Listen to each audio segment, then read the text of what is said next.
reset my thing. Hi, this is Erica Poindexter with the Poindexter Real Estate Group on my 11th episode of What Can I Buy In or Leaving California. I've kind of mixed up my titles a little bit, trying to figure out what works great.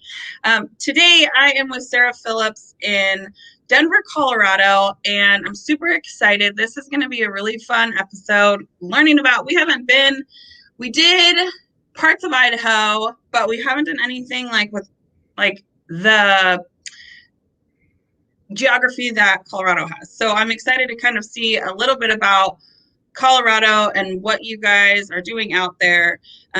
Sarah, tell me a little bit about you and why you love living in Colorado, in Denver. Yes, absolutely. Thanks so much for having me. I'm excited to be here. So I am with Compass in Denver, Colorado, and I've been in real estate for about 6 years, and I've lived in Denver for 20 years. I went to the University of Denver, originally from Chicago, and stayed out here for a while, did a little short stint in Seattle, then back here for the last 20 years, raised my family, and I can't imagine raising my family anywhere else.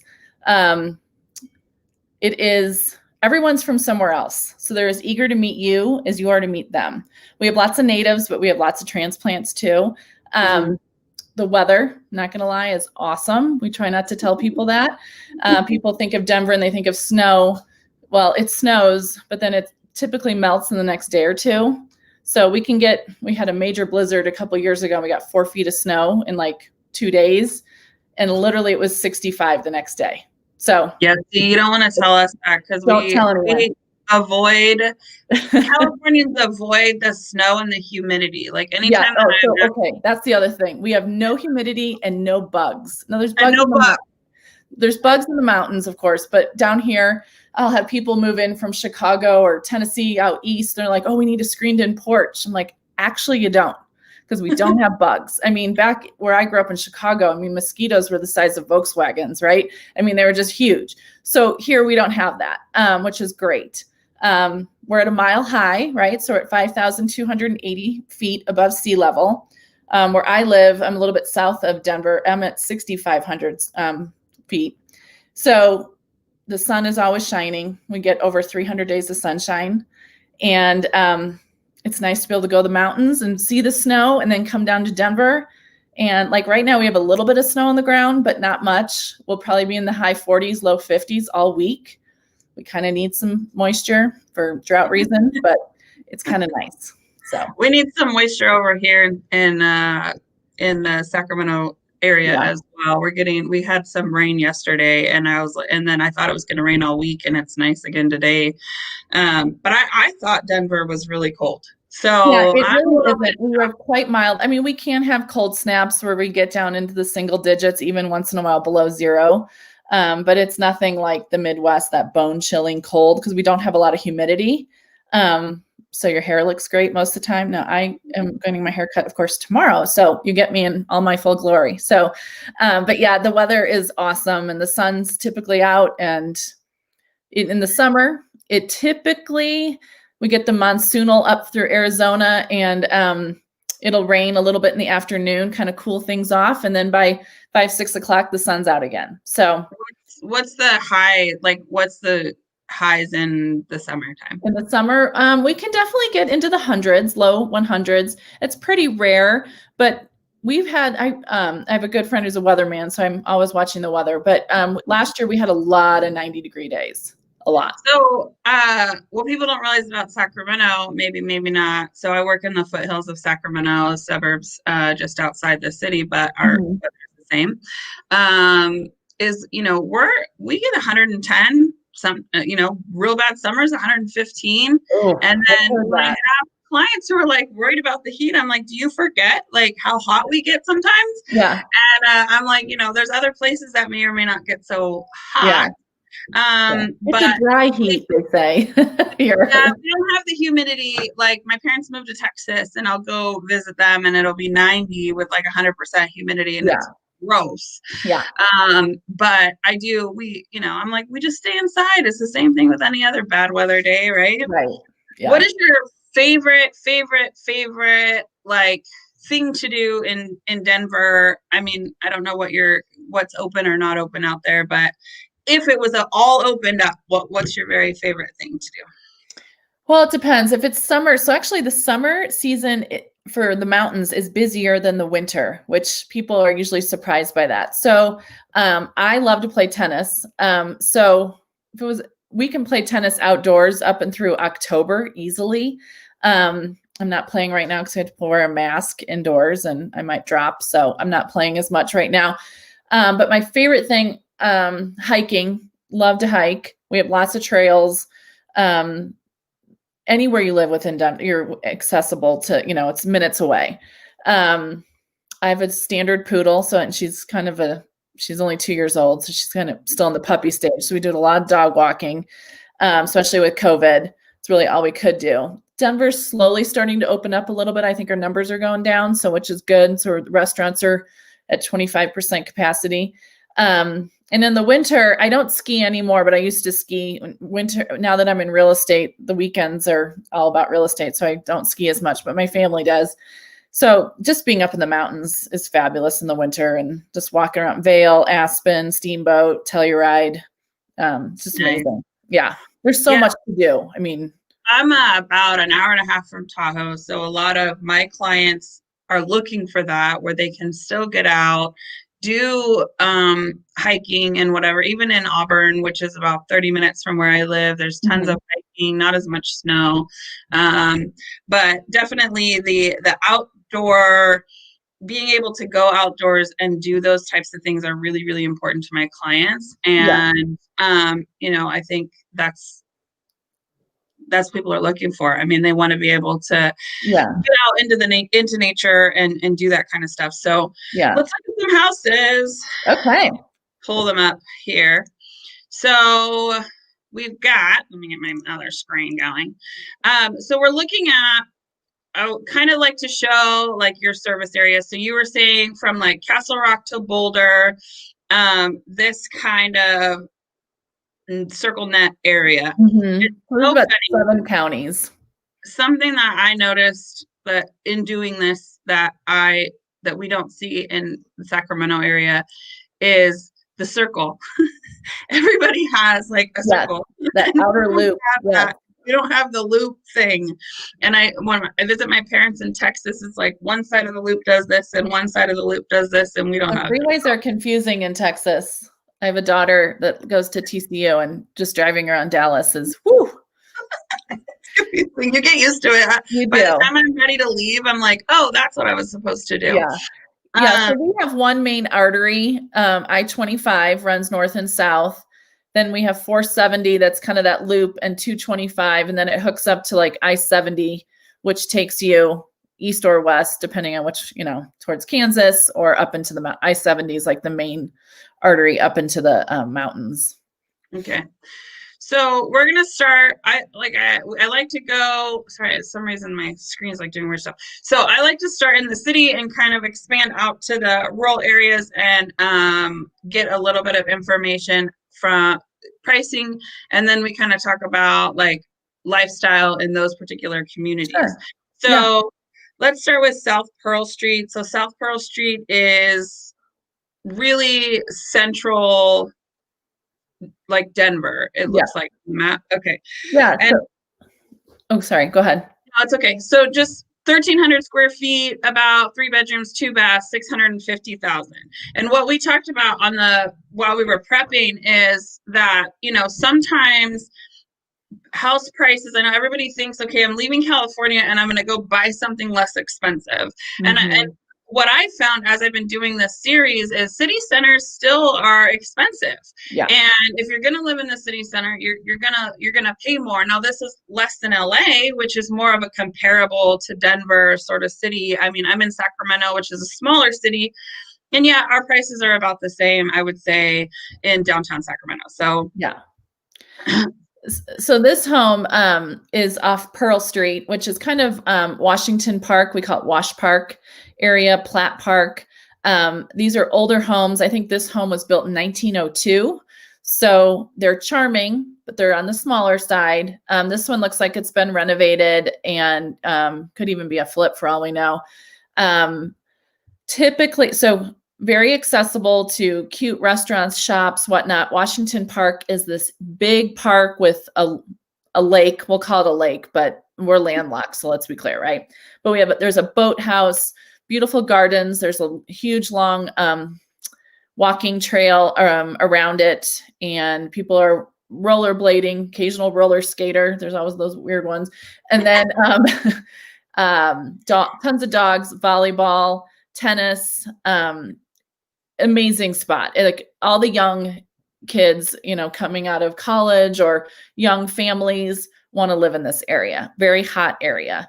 So much, the backyard obviously needs a little bit of love, but it's super cute. As you know, like we were talking, prices have gone up so much in Denver. Definitely a seller's market right now but the low interest rates, buyers are trying. We're seeing a lot of multiple offers. So you definitely have to have the right agent that knows how to write a strong offer and get it done. So, but this is a great area. It's kind of near University of Denver, close to downtown, probably 15 minutes to downtown, lots of shopping and just a cute, quaint area. And it says, is this a garage technically? Is that what that yes. is? A lot of those are detached, and there are a lot of alleyways you'll see in the area. Okay. So, which is nice. So it doesn't look like a house full of garage from the front, right? Like the track homes. The track homes, when they put the garage up front, those are not my favorite at all. Mine too. So let's go into, let me go back. And then we'll go over to this one, and we were looking for active listings, and this one went pending this morning. It was active last night when we talked about it. Yeah. And this is what's happening, right? Oh. And it's happening in my market as well. Like, yeah. It's busy. Rates are still low. Buyers are still moving. Mm-hmm. Inventory is completely low. I was just sharing on my social media the other day that we're about half the number of listings in the Greater Sacramento area than this time last year. So it's like only like 1,200 houses on the market or something like that. It's completely insane and not a lot to go around. Mm-hmm. So things are moving quickly, and I would assume that this, our median house price is about $500,000. So this probably got multiple offers, and that, multiple families are looking for something like this. And this is bigger. So this is 2,800 square feet, 3 bedrooms, 3 bathrooms, on a smaller lot. Yeah. And so tell me a little bit about Aurora and like what's different about living in Aurora than it is. Yeah. So this is definitely more suburbia. This is in an area called Talon's Reach. And I believe this house is a paired home. So there's probably a shared wall somewhere. But this area is off of 470 and like, oh my gosh, what's the exit? Smoky Hill kind of area. But lots of shopping, a little bit newer, a lot newer compared to 1902 from the last one. So definitely, higher end finishes. You're going to see the granites, the white cabinets, cherry cabinets, a little bit more up to date, but smaller yards. Definitely more of like a cookie cutter feel type thing, but they have great HOAs. There's pools and tennis courts and all kinds of amenities that you won't get in downtown Denver per se, with a single family home. But this has easy access to DIA, our airport, Denver International Airport, and great school districts, Cherry Creek School District. So one of the top in the state for sure. So you really can't go wrong here. If you want that newer feel, a lot of times the basement's finished, more square footage. So I was looking at the dining room. This deck and the dining room had a similar view, which is super cool. Like, it's nice to have the covered because that's the thing. If you have a covered patio or porch or whatever, you can grill outside year round, right? Like, so it's very usable space. Going back to see if I could find that view from the dining room. Where'd it go? It was like close up. Oh, there it is. Oh, yeah. So they can like sit and see out, which is super pretty. Yeah, that is a nice part. Views galore, right, of the mountains. A lot of people want the view. The other thing that I think is kind of funny, a lot of people especially if they're from Denver, they've lived here and they're buying, their move up home or down for that matter. Everyone wants a south facing driveway because the snow melts. So if you drive down the street, the north side of the street will have a lot more snow on it. Not to say it doesn't melt, because we do get into the 50s and like February, we'll see a 60-degree day for sure. I've probably jinxed it now. We'll get a blizzard. But anyway, so you drive on the south side, it's completely clear. When you look on the north side, they've got snow. Funny. So, I wouldn't have even thought of that. Mother Nature's way of shoveling. What is something when Californians, or you're helping Californians or even other states move to Denver, what's something people like think or expect to see that's not really true? Because there's like always a myth that I find. I have a couple. Last year, between June and December, I helped 7 families from out of state. We have a big influx of people moving here, especially now that people can work from home, and employers are allowing them to go live wherever. So people are seeing that their ticket, unfortunately, out of California a lot of times. So I helped this one family, and they really wanted the mountain view. I mean, their list was long, right, of must-haves. And when working with clients, I always want to know their wants and needs, and then I have them circle or star their top 3 non-negotiables. So especially in this market, back in the day when someone would come into town, I could have 10, 20 homes for them to look at, and now I might have 2. So we can't waste our time looking at things that, I kind of like, it doesn't fit check their boxes per se. So a lot of people want the mountain view. They don't realize that comes with a high price tag. You're not going to get that in downtown Denver a lot of times. You might get a peekaboo view, like if you're standing in the bathtub and you lean over, but nothing, but that's one thing they really do want. And a lot of times, depending on the price point and the client, I had my California people flew in for one house last minute, like literally called them Saturday night. They were here Sunday morning. We had an offer and we were under contract by Sunday night. You got to move fast. Well, and it's no different. Like, it's really no different in my market. Like, if my client wants to see a house and it came on the market today, we need to go see it today. And then, what I'm finding is a lot of agents and a lot of sellers are requesting that offers be reviewed on like Monday, which always puts a stress on the first buyer that showed up that wants the house, and like, what do you offer and how do you present your offer and get accepted? Yeah. And I think you've got to have an agent that's been working in this market aggressively. Selling one house in 2020 doesn't make you an expert. No. And it's a hard market for buyers. And I think, expectations up front, really explaining what the market is like, and helping your clients learn what to do to win is, I think, what our job is right now. And I love my sellers, and I've got some listings coming up, and I'm super stoked for them because they're gonna sell. But the skill right now is with the buyers, and that might change, and that's part of being in our business. Is sometimes then we flip and try to, we have to do what we have to do to make it work for whoever we're working for. But I think you have to realize that you've got to have somebody that knows what they're doing. Absolutely. It's hard on both sides, and you don't realize you become a part-time therapist. I had a listing in Parker, Colorado, and we had 47 showings in 2 days and 9 offers, and 2 people cried. And one of them was a realtor because he was so tired of showing his clients' homes. And I helped him. I said, you're not writing a strong offer, let me help you, because you're going to be crying on the next weekend too. So it's hard though. You got to really. Well, and I think with our sellers too, I think, our sellers are getting inundated with showings. It's also very stressful for them. Being able to present multiple offers in a way that makes sense. That's what, we're talking about skill, and that's what's going on the seller side is like, how do you show a seller 10 offers? They don't see this stuff the way that we do every single day. And so that they can understand the contracts and understand what each of the nuances are of every offer in a way that makes sense is hugely important, and making sure the seller gets a good deal. And I think, just because they wrote the highest offer doesn't make it the best. I was going to say that. Absolutely. And you want it to close too. So that's right. super important. Looking at what they might get on appraisal and those kind of things.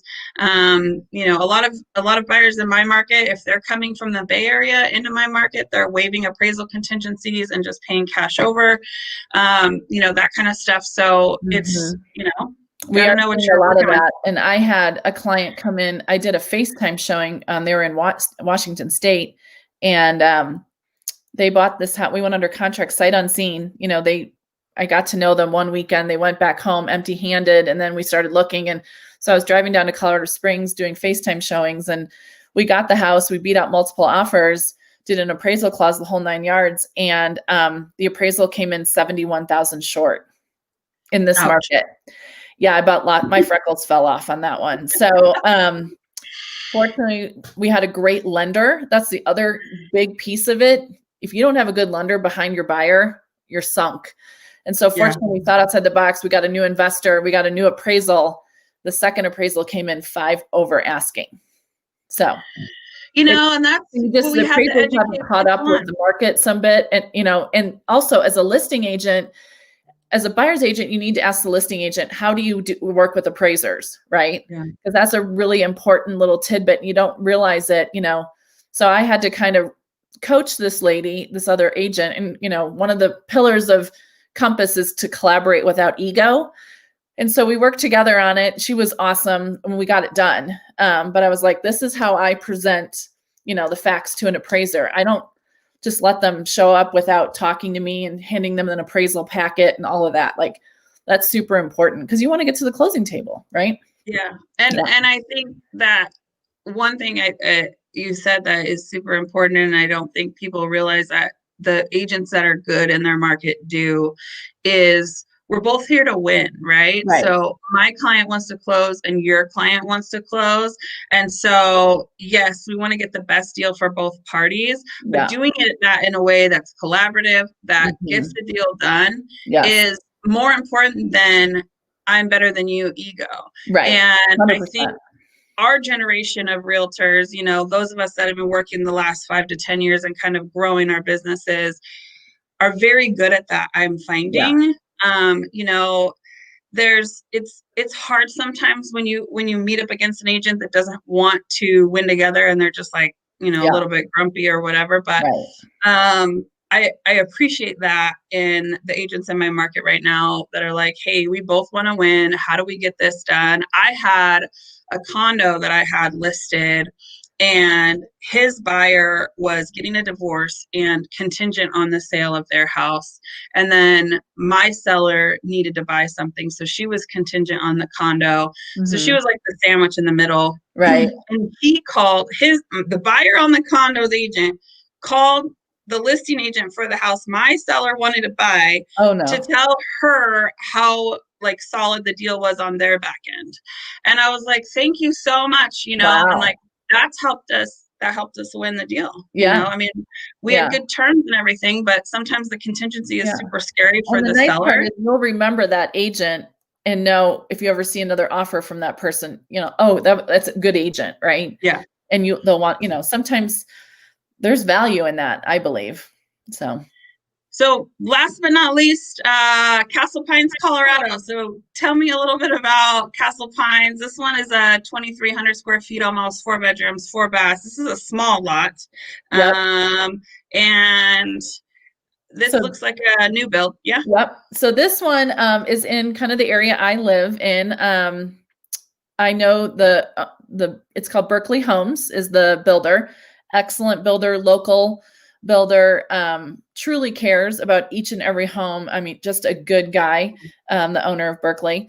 And this home is in the area called the Canyons, and it is a new master plan community. And it is developed by Shea Homes. I don't know if you have Shea out in California, but great home builder as well. Truly cares. If there's an issue, they get it, they take care of it. They pride themselves on that. So anyway, the Canyons they've got multiple home builders in there, ranging from paired homes to, in like the high 4s, low 5s to over 1 million. probably 1.5 to maybe even 2 million. And they've got the cutest little coffee shop called The Exchange. They will have like an outdoor small amphitheater for like concerts, whatnot. They have a horse area. They've got parks and trails, and it's kind of an up and coming, excuse me, area, close to I-25, great access. I can't say enough about it because obviously it's in the area I kind of live in. I don't live in the canyons, but nearby I sell a lot in there. But just a neat area. And so this one, it will have a pool, HOA, and I believe these homes with Berkeley, they have an extra sub-association, and they will shovel your walkways, not up to the house, like your personal walkway, but like the sidewalks and whatnot. A lot of these, they've got some great homes in here, and they're building a whole new collection. That's one thing we're seeing in Colorado. So the baby boomers are retiring, and we didn't really have a lot of ranch style homes. Do you call them ranches in California? You call them ramblers? Yeah, ranches. Okay. More like, yeah. When I lived in Seattle, they called them ramblers. So we call them ranches. But anyway, so everyone wants a main floor master, and we just didn't have a lot of them. And so we're seeing a lot of new home builders building just ranch collections, multiple different styles of ranches, which is great. And they're a hot seller. So, but this is a really neat up and coming area. What I've seen too, similarly, is that a lot of our new home builders, if it's got a 3-car garage option, that could be like a granny unit. So you can either have the 3-car garage, or they could build the in-law suite or the in-law quarters right when they're building the house. And we see a lot of that because obviously a lot of the reason people are leaving California is retirement's expensive. Right. So we see a lot of families collaborating to keep grandma and grandpa in town, and buying that property so that they can keep them close but still have separate living spaces. Yeah. We are seeing that as well. Shea Homes does have at least one model that is for like multifamily, multi-generational, I should say. Yeah. So yeah, it's definitely prevalent out here as well. So what I see too, and first is COVID, and like that you mentioned, is that a lot of my clients who can continue work from home indefinitely, keep their salary from California, leave the state. I see it kind of two ways with the employers though. Sometimes they reevaluate salary based on location and give them a salary shift. Right. But still, it's still more than what they would have made, I guess. And so it's still worth it for them. Sure. And then I've seen, like, if clients, kids have gone off to college, and then the kids have decided not to come back to California, those baby boomers are following their kids wherever they might have gone to. Yeah. So that's usually what I'm seeing as far as the people that are leaving. Yeah. And I'm seeing a couple people. I have a couple clients that are selling and moving near. I have one client moving to Kentucky to be near grandkids and their children.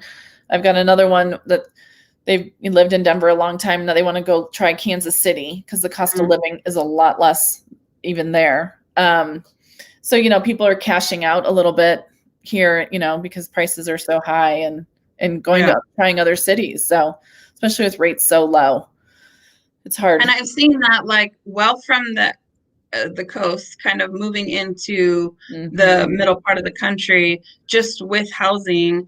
It's a super, if you're a little bit economic and nerdy, it's interesting to watch that move to the middle part. Normally people want a coastal living and kind of go to Florida or whatever, but seeing more people move central to the United States has been different. Yeah, I agree. I had a client from Virginia move here, almost $2 million deal, cash. It's amazing how much cash is out there. And so it's hard to compete against that sometimes. So that's why, once again, you need a really good lender behind you, because sometimes there's ways around that, getting rid of some of those contingencies. And so it's almost like a cash deal. So make sure both of my preferred lenders pre-approve, fully underwrite my clients before we write any offers, so that we don't we're not finding surprises in the middle of escrow. And, my lenders call every single time that I write an offer. They call that listing agent, let them know where we're at, over communicate with everybody. I haven't had a deal working with these two lenders. I haven't had a deal fall out for lending issues and more than 2 years probably, because everybody's taking care of it up front. There's not surprises at the end of the day. And that's not a good surprise. It's not a good surprise. No, I love surprises, but not that kind. But my other requirement is I have to be able to drive my car to the lender. So, and they can't have a 1-800 number. And they all think, they're great deals. Some of these 1-800, commercials you hear and whatnot, but they're giving you a discount or they're giving you cash back. There's a reason for that, right? And you're paying for it somewhere. And, I do the same thing as well. Always had the lender call on my buyer's behalf. And a lot of these places are closed on the weekends, and 70% of your homes are sold over the weekend. So you're doing yourself a huge disservice if you do not have a local lender and their cell phone number, like 100% non-negotiable.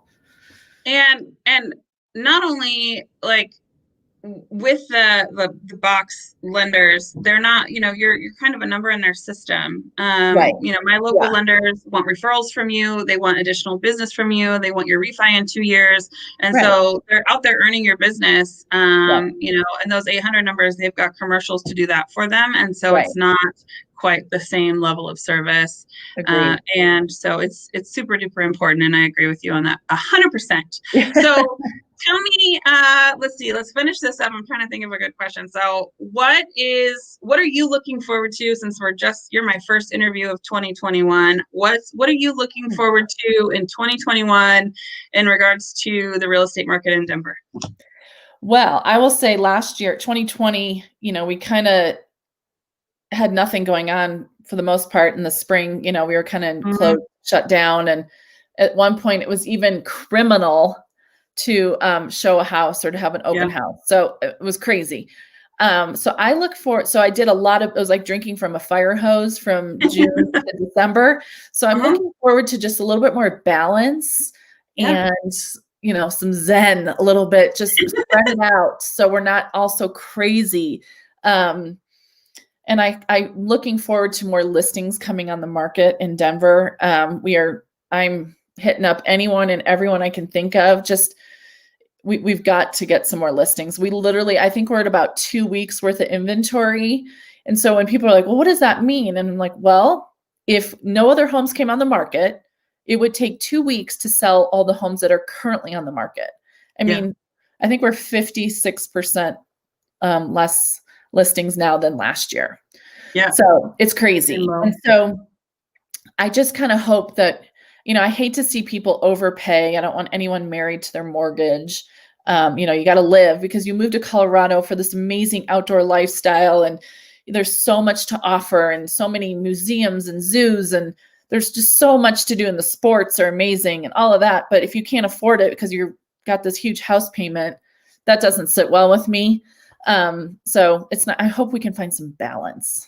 Balance would be ideal. I know I had the same kind of year. My first part of the year was extremely slow. And then, we still can't have open houses unless they're different. We schedule them and it's a little bit different, but, I'm looking forward to having a spring real estate season. I think that will be really, really helpful in getting some buzz in the market for listings that people that are not sure they still want to list. I think if we get some momentum going the first couple months of the year, they're going to be really excited and get their house on the market. I have clients that are waiting because they don't have anywhere to move to.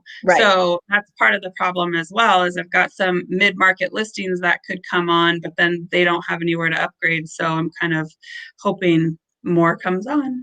And that's when also the lender, I think, comes into play as well. Again, because you hear that all the time, right? Oh, I'd love to move, but I don't know where to go, and I don't want to be homeless. And so the bridge loan is huge. And with Compass, we'll front the cost of the bridge loan, and you just pay it at closing. So you're not out cash, out of pocket at the moment. But the bridge loan, I mean, that's why we have to get creative with our lenders and show them, okay, this is what it means. So yeah, you can go buy your house first and then sell, knowing you'll probably most likely, knock on wood, sell your home quickly. So is it worth paying a couple extra $1,000 in fees or whatnot to get your dream home? I mean, those are questions, that as realtors, we, have to dig deep and ask our clients. Find the solution. All right. Well, thank you so much, Sarah. I really, really appreciate your time today. Have a successful day. And I look forward to working with you when my clients want to move to Denver. Thank you so much. This was so fun. Great job. Bye. Thank you so much. Bye-bye. Bye-bye.